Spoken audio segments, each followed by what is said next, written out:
Hi guys, I am Monu. आज के video में हम लोग डिस्कस करने वाले हैं पाइथन के numpy पैकेज को, which is a tool for data analysis and statistical modeling. numpy helps us creating vector array and matrices. Wait a minute. पर मोनू भैया, आपने कहा numpy array बनाने में हेल्प करता है। ये काम तो नॉर्मल पाइथन लिस्ट से भी हम लोग कर सकते हैं, है ना? अलग से numpy क्यों सीखना पड़ेगा फिर? चलो भाई, देखो अब मैं क्या करता हूँ। ओके, तो पहली बात है numpy is backed by C++. That is, it is written in C++ and the syntax is in Python. Now, this makes it much faster than for loop and list in Python. Moreover, it helps us creating arrays in vector formats. That's why it is memory efficient. अच्छा ऐसा है क्या? फिर तो सीखना पड़ेगा। बिल्कुल सही। तो चलिए शुरू करते हैं।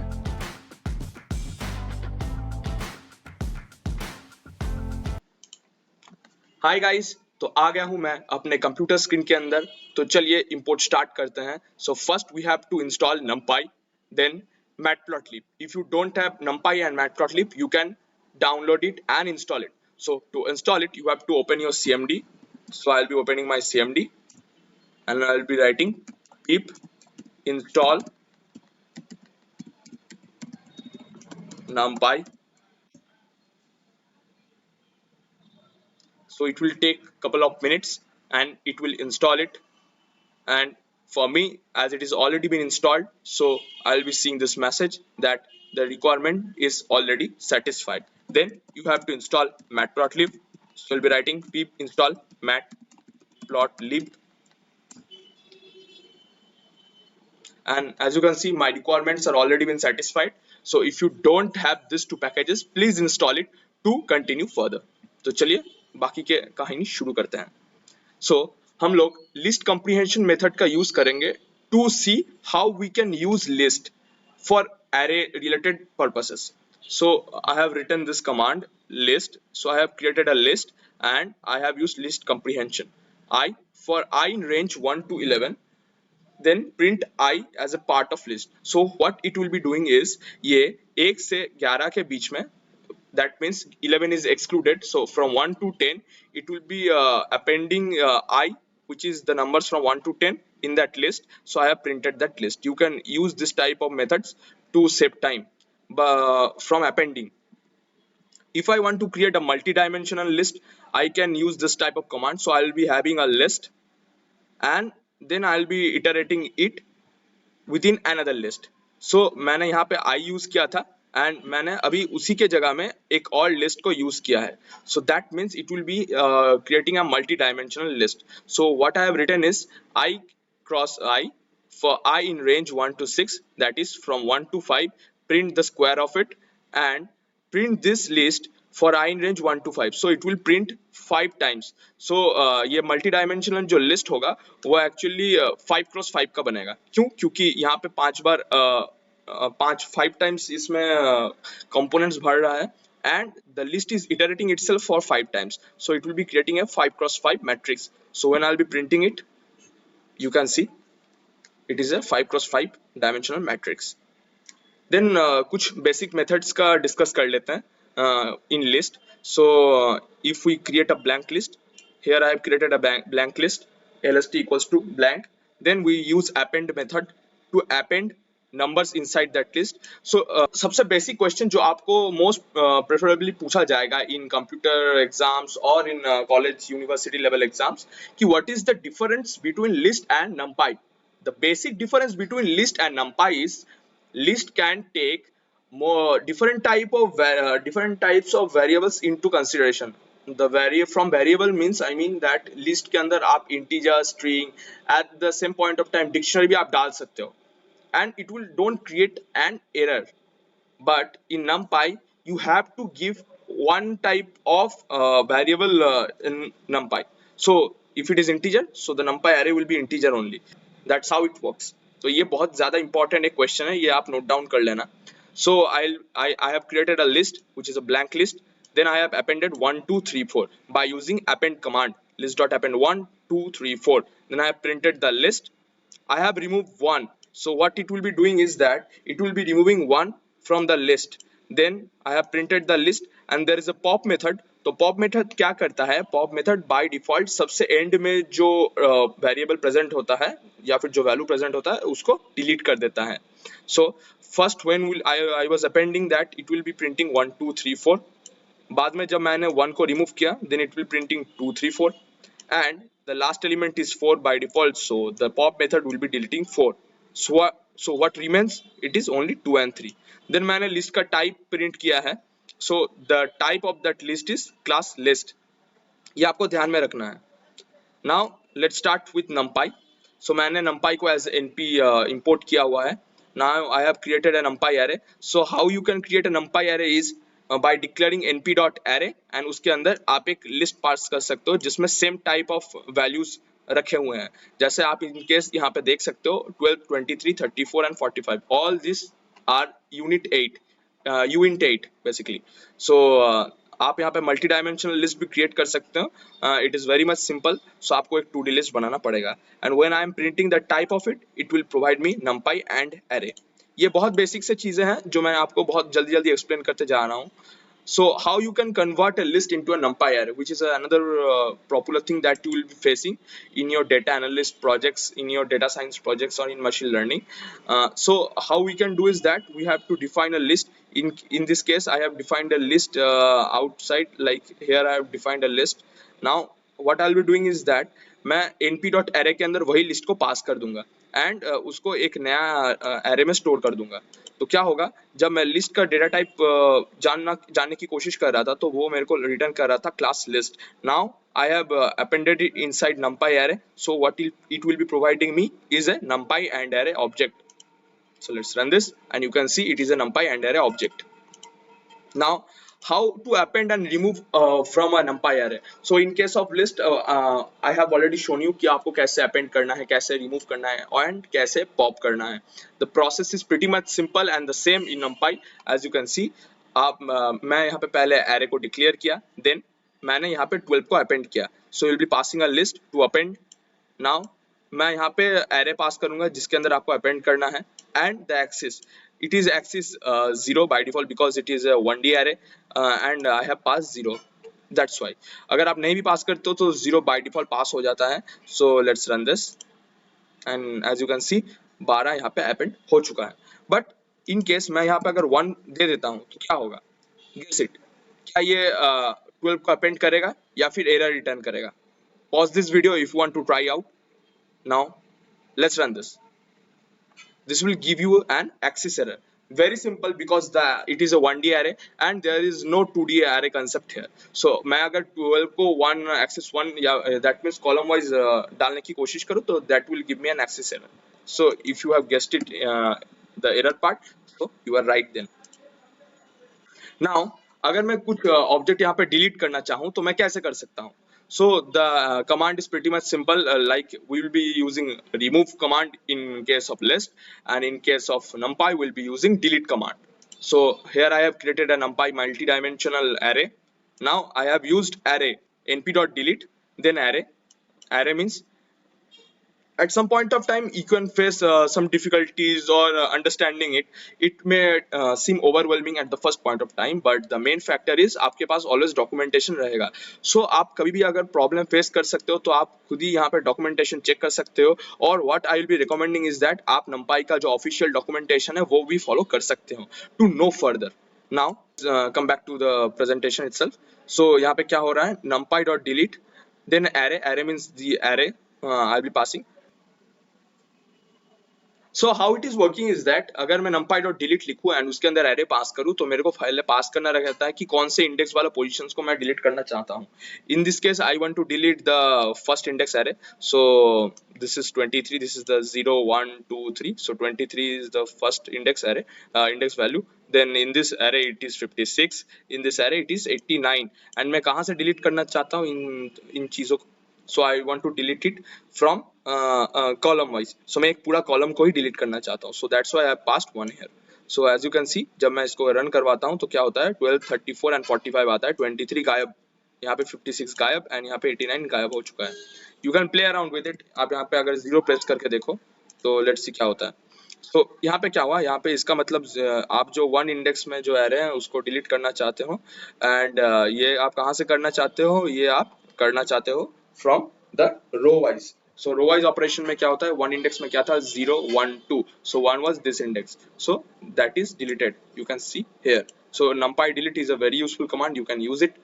नाउ मेरे केस में मतलब मैं जब as a data scientist intern काम कर रहा था एक कंपनी में, सो मेरे को इसका बहुत ज्यादा जरूरत पड़ा था। So at some point of time you may face the need of creating a array consisting of zeros only or consisting of ones only to append it, because if you create a blank numpy array and you want to append it, then it will take more amount of time.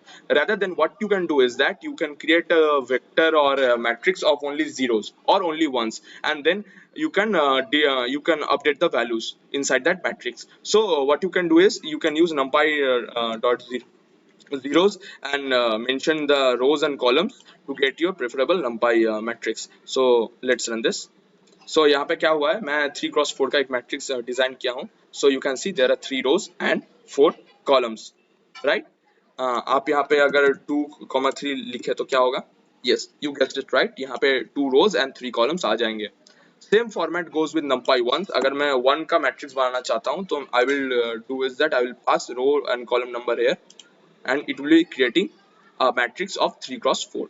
This is very useful. You can note it down, you can write the code, and for the code I have already pushed the code in my GitHub, so you can check out the GitHub link down in the description box. You can go here and you can access all these codes. अरे आप लोग अभी तक यही हो? अच्छा, फिर तो वीडियो पसंद आ रहा होगा, तो फिर वीडियो को लाइक एंड चैनल को सब्सक्राइब करना बनता है बॉस. चलिए कंटिन्यू करते हैं. Okay, so now creating a vector or of zeros and ones, it is done. Now generating synthetic data with numpy. So क्या आप यहाँ पे फेस कर सकते हो कि आपको कभी-कभी अपने ऑर्गेनाइजेशन के अंदर कुछ टेस्टिंग का काम पड़ गया एंड उस टेस्टिंग के लिए आपके पास कोई एक्चुअल डेटा नहीं है. सो इन दैट केस आपको क्या करना पड़ेगा, इन दैट केस आपको सिंथेटिक डेटा या फिर मैनुअल डेटा जनरेट करना पड़ेगा. सो numpy has two functions, that is arrange and line space to generate synthetic data. तो मैं वन बाय वन इसको एक्सप्लेन करूंगा. सो np.arrange क्या करता है, np.arrange आपको 1 से 15 के बीच में जैसे कि आप यहाँ पे पास कर सकते हो start value and the end value. So क्या होता है, आप ये स्टार्ट और एंड के बीच में जितना भी वैल्यू है उसको आप एक्सेस कर पाओगे. सो let's run this first np.arrange. So you can see 15 is excluded and you have got the values from 1 to 14 itself. But यहाँ पे अगर मैं 15,2 लिखता हूँ तो लेट्स सी क्या होता है. तो यहाँ पे क्या होगा, यहाँ पे जो जंप है वो गैप बाय डिफॉल्ट 1 होता है, पर अगर मैं गैप 2 दे देता हूँ तो वो 2 के हिसाब से जंप करेगा. यू कैन सी 1 से 2 में 3 होता है, 3 से 2 में 5, then 7, then 9, 11, 13 and so on. So यहाँ पे 15 है, so 15 is by default excluded. अगर मैं यहाँ पे 16 कर देता तो आप गेस करिए क्या होता. You guessed it right, यहाँ पे 15 आ जाता. तो ऐसे होता है numpy arrange function. And if I want to generate a synthetic data from 1 to 15 and I have to space it 3 line space में अगर आप 3 देना चाहते हो, 3 that means you want to have 3 values inside your numpy array and it will space the values in a constant manner. Let's run this and I will explain it what it's doing. सो यहाँ पे आप देख सकते हो ये मेरे को 1 से 15 के बीच में 3 वैल्यूज जनरेट करके दिए जो कि सेम स्पेस में है. मतलब 1 से अगर 7 का डिफरेंस देखे तो 8 आता है एंड 8 से अगर 7 का डिफरेंस देखे तो 15 आता है. तो that means it is equally spaced. Yes. So then comes reshaping an array. So reshaping an array is very much useful in deep learning projects, in machine learning projects. आपको बहुत बार जरूरत पड़ेगा एक array को reshape करने का. तो to demonstrate it, what I have done is that मैं एक arrange function का use करके 1 से 15 के बीच में एक array generate किया हूँ and I want to reshape the array in 3x4 matrix. That means मेरा जो matrix होगा उसमें 3 row और 5 column रहेंगे. So the command is np.reshape the array, then in a tuple you have to pass the number of row and number of column. So let's run this and let me print the array m here also. So array np.arrange क्या करेगा, पहले 1 से 15 के बीच में जितना value possible है उसको लिखेगा, फिर reshape क्या करेगा, उसको 3 cos 5 का मैट्रिक्स में कन्वर्ट करेगा.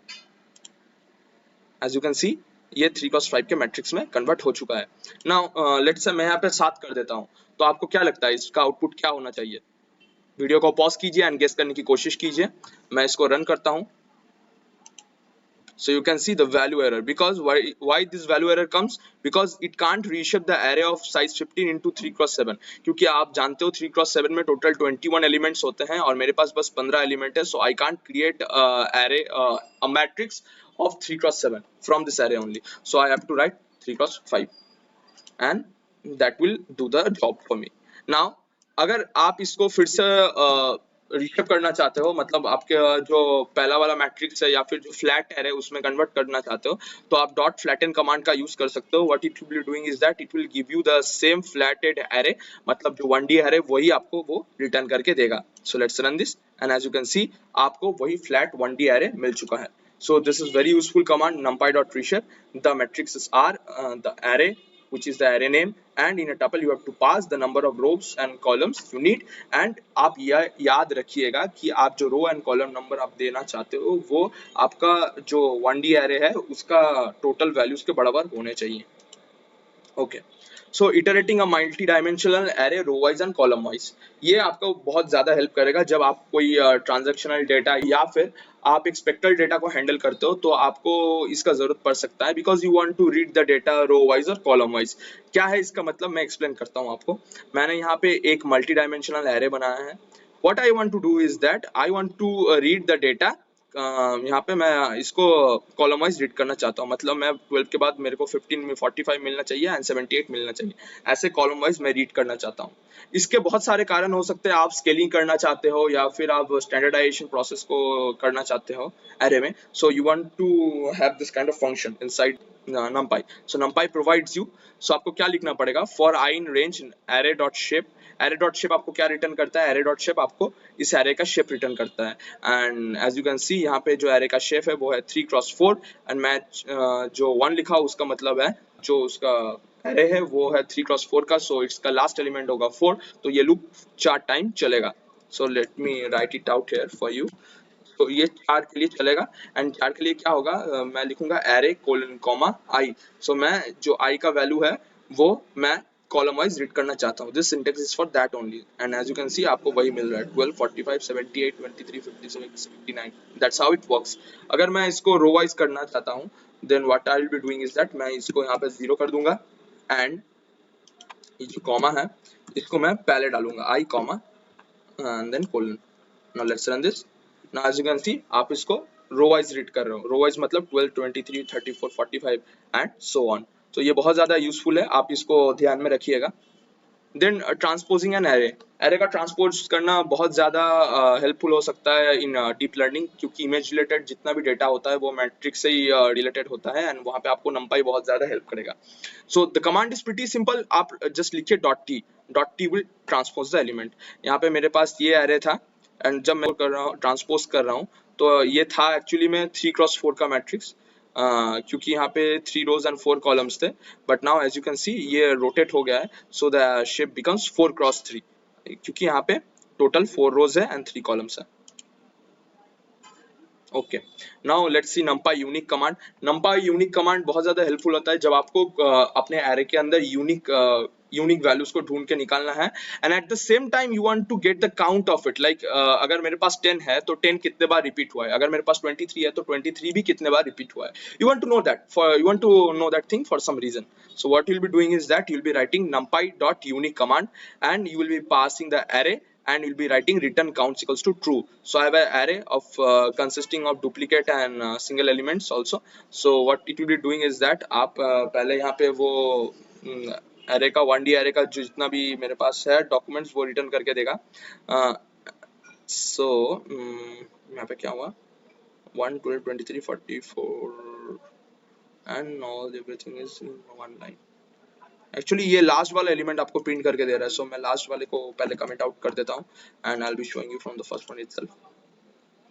सो आप देख सकते हो यहाँ पे आपको यूनिक एलिमेंट्स मिल चुके हैं, जैसे कि आपके पास यूनिक एलिमेंट है 10, फिर आपके पास है 11 एंड 12 23, 34 एंड 56। आप यहाँ पे एक चीज नोटिस कर सकते हो कि आपको यहाँ पे सॉर्टेड मिला है, जो एरे मिला है वो सॉर्टेड है by default, and you have got the count of it also. Like 10 आपके पास 2 बार है, 11 आपके पास 1 बार है, एंड 34 आपके पास 2 बार है, विच इज राइट बिकॉज आप यहाँ पे देख सकते हो 34 2 बार है आपके पास। So that's how it works. So NumPy unique command is very much useful when you want to have the collection of unique elements in your array, and at the same point of time you want to get the counts of the unique elements in your array. So that's how it works. Then आपके पास आता है numpy where clause। where clause क्या करता है, आपको पता करना है कि एक this type of element कहाँ कहाँ belong करता है। लेट्स से आपको फलाना एलिमेंट से छोटा जितना भी एरे में एलिमेंट्स है वो आपको रिटर्न चाहिए, तो आप क्या कर सकते हो, आप where कमांड का यूज कर सकते हो। सो where कमांड नहीं एक्चुअली क्लॉज होता है। सो मैंने यहाँ पे क्या किया, मैंने यहाँ पे एक टू डी लिस्ट बनाया है एंड मैं जानना चाहता हूँ कि यहाँ पे कौन सा एलिमेंट है जो लेस देन 34 है। तो आपको यहाँ पे देख सकते हो आप लोग, यहाँ पे 12 एंड 23 जो है वो 34 से बाय डिफॉल्ट छोटा है, तो ये क्या रिटर्न करना चाहिए, 12 एंड 23। यस। सो ये np.where क्या करता है, np.where पहले आपको रिटर्न करता है कि जो जो इंडिसेस है वो रिटर्न करता है, एंड उसके बाद वही इंडिसेस को अगर मैं एरे के अंदर पास करता हूँ तो वो मेरे को जो कंडीशन को हिट कर रहा है वही रिटर्न करके देता है। सो if I run this, you can see I will be only getting 12 and 23 because it is the only thing that is holding the condition. अगर मैं इसको थोड़ा उल्टा कर देता हूँ, अगर मैं पता करना चाहूँ कि कौन सा एलिमेंट है जो ग्रेटर देन 34 है, so it will be giving me all the elements that is greater than 34, and by default it will be having a 1D space. So you can see 45, 56, 67 and 78, these are all the arrays that are greater than 34. That's how it works. Then numpy के कुछ math functions है जो बहुत ज़्यादा helpful है, because आप अगर for loop and list के अंदर ये सब काम करना चाहते हो तो आपको बाय डिफॉल्ट यहाँ पे दो फॉर लूप यूज करने पड़ेंगे to iterate it and at the same point of time to do the sum and appending it to an another array. But numpy आपको ये फीचर प्रोवाइड करता है कि आप इसको एज अ वेक्टर ट्रीटमेंट करो एंड आप सम माइनस डिवीजन मल्टीप्लिकेशन ये सारे ऑपरेशन कर पाओ ऑन द सेम फ्लो। मतलब numpy का मेन मोटो यही है कि वो फॉर लूप को एक वन लाइनर कोड से रिप्लेस करना चाहता है। सो मैंने यहाँ पे array 1 एंड array 2 दो numpy array बनाया है, मैंने उसका सम किया है which is the vector sum itself, array 1 plus array 2, minus के लिए array 2 minus array 1, डिवीजन के लिए array 2 by array 1 and multiplication के लिए multiplication sign. So if I run this you can see ये वेक्टर वाइज एडिशन किया है, मतलब 1 से 5 का सम 6, फिर 2 से 6 का सम 8, 3 से 7 का सम 10 एंड 4 से 8 का सम 12। That's how it works. Now there is a one option also that is called padding. So performing padding in numpy sometimes becomes very much useful. Why it is useful? Because आपको कहीं पर padding की जरूरत पड़ सकता है। padding का ये मतलब हो सकता है कि आपके पास एक array है and you want to pad that array from all the sides of it with some value. मेरे यहाँ पे मेरे पास एक 3x3 का मैट्रिक्स है जिसमें 1 है जो एक्चुअल एलिमेंट, और मैं इसको 0 से पैड करना चाहता हूँ। So you can see it is being padded with 1 from all the sides. That's how it is working. So यहाँ पे आप देख सकते हो इसका कोड बहुत सिंपल है। पहले मैं np.1 से एक 3x3 का मैट्रिक्स बनाता हूँ and then I will be using np.pad. np.pad क्या क्या आर्गुमेंट लेता है, पहले वो एरे को एज ए आर्गुमेंट लेता है, देन आपको पैडिंग का विड्थ देना पड़ता है, मतलब आप कितने नंबर ऑफ विड्थ से पैड करना चाहते हो। मेरे यहाँ पे बाय डिफॉल्ट 1 दिया हुआ है। Mode equals to constant set करेंगे और उसका जो वैल्यू है वो 0 पे सेट करेंगे। then you can see the result will be something like this. अगर मैं पैड विड्थ को मैं 2 में सेट करता तो क्या होता, एक्चुअल में ये दो विड्थ्स हर चीजों को पैड कर देता, you can see it, and अगर मैं 3 से करता तो विड्थ भी 3 हो जाता। you understand it? okay cool. so then मैं यहाँ पे argmax एंड argmin की बात करना चाहूंगा। argmax क्या करता है, एक एरे के अंदर सबसे जो मैक्सिमाइज्ड आर्गुमेंट है उसको रिटर्न करता है, और argmin क्या करता है, एक आर्गुमेंट के अंदर मतलब एक एरे के अंदर जो सबसे मिनिमम आर्गुमेंट है उसको रिटर्न करता है। So let me run the argmax first. So if I run the argmax, it has given me 6. What 6 actually means is that यहाँ पे जो 6th इंडेक्स है वो सबसे ज्यादा मैक्सिमाइज्ड आर्गुमेंट को होल्ड कर रहा है। So let's count it: 0, 1, 2, 3, 4, 5, 6. Yes, so 15 is the greatest element inside this array. So in the sixth index the maximum element is stored, and that's why it is giving me as 6. अगर मैं argmin की बात करूँ तो वो मेरे को minimized argument देगा, as I have already told, and as you can see 0, 1, 2, 3, 4. So it is the minimum element, so it has given me 4. Now ये मेरा बहुत ज़्यादा फेवरेट है numpy फीचर, बिकॉज ये बहुत ज़्यादा कूल है. आपको कहीं पर भी स्टैटिस्टिकल मेजर के लिए ऐसा सिनेरियो पड़ सकता है जहाँ पे आप एक constant mean and constant variance के साथ एक रैंडम डेटा जनरेट कर सकते हो with a normal distribution. Normal distribution क्या होता है? नॉर्मल डिस्ट्रीब्यूशन बेसिकली एक गॉसियन डिस्ट्रीब्यूशन होता है. So it's a bell shaped curve as you can see, and let's say आपको एक particular mean and standard deviation के साथ ये नॉर्मल डिस्ट्रीब्यूशन को जनरेट करना है with some number of data points. Let's say 100, it may be 110, like that. So how you can generate is that आपको numpy के अंदर random dot normal में आपको mu is the mean of that array and sigma, that is the standard deviation, वो आपको पास करना पड़ेगा, and then you have to provide the number of points that you need to have inside the array. So यहाँ पे मैं 100 data points के साथ एक array generate कर रहा हूँ with the mean of 0 and standard deviation of 0.1. So let me run this. So as you can see मेरे पास एक गॉसियन कर्व बन चुका है. अगर मैं इसको ज़्यादा इंक्रीज करता हूँ तो मेरे पास 200 पॉइंट होंगे. So you can see I have got 200 points. Actually मैं आपके लिए इसको प्रिंट भी करके दिखाता हूँ कि एस क्या है एक्चुअली में. So AS is a collection of 200 elements, 200 values, and together the mean of it is 0, because मैं आपको एक्चुअली में इसका एवरेज करके दिखाता हूँ. np.average मैं यूज करूंगा, and you can see it is 0.001 which is close to 0, and इसका स्टैंडर्ड डेविएशन कैलकुलेट करेंगे, and you can see it is 0.094, that is close enough to 0.1. So that is the thing that I have already provided by default, that mu will be 0 and sigma will be 0.1, and it has given me 200 data points with mean 0 and standard deviation 0.1. इसमें थोड़ा इधर उधर हो सकता है, but the value won't be very much off from the actual need. Now आपके पास और एक चीज का जरूरत पड़ सकता है, that is you want to save the normal distribution और some data to be used further. तो आप इसके लिए क्या करोगे? आप इसके लिए numpy के अंदर सेव टेक्स्ट का यूज करोगे. ये एक्चुअली में मेरा बहुत ज्यादा हेल्प किया है अपना इंटर्नशिप के अंदर, because at some point of time I want to save my CSV file, and the array should be getting saved in a CSV file. So मैं numpy.savtext का यूज करता था. So the command is numpy.savtext, and उसके बाद आपको file का नाम as a output देना पड़ेगा. सो इस नाम से आपका फाइल सेव होगा आपके डायरेक्टरी के अंदर, एंड उसके बाद आपको एरे का नेम देना पड़ेगा and the delimiter for a CSV file, because it is a comma separated value, so it will have a delimiter of comma. So I will run this, and in my directory you can see I have got a CSV file which is normal_distribution.csv. So तो आज के video में हम लोग ने क्या क्या सीखा, let's recap one by one. So पहले हम लोग ने सीखा पहले कैसे लिस्ट कंप्रीहेंशन मेथड को हम लोग यूज कर सकते हैं. उसके बाद हमने सीखा लिस्ट में कैसे append and remove and pop method को यूज किया जाता है.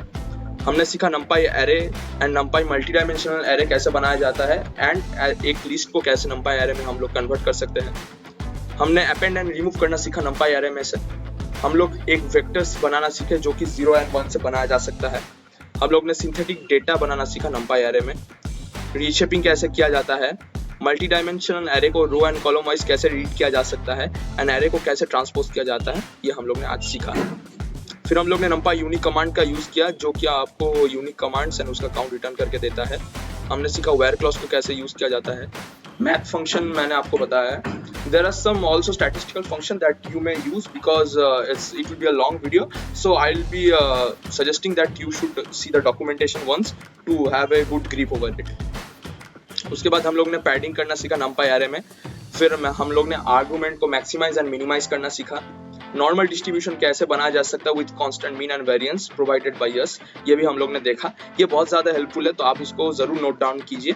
एंड उसके बाद हमने सीखा कि कैसे हम लोग एक डेटा को numpy से बनाया हुआ कोई भी डेटा को सेव कर सकते हैं इनसाइड CSV फाइल और any other format using some delimiter and output name. That's how all the video was crafted. अगर आपको वीडियो पसंद आया है तो please like and subscribe. Thank you.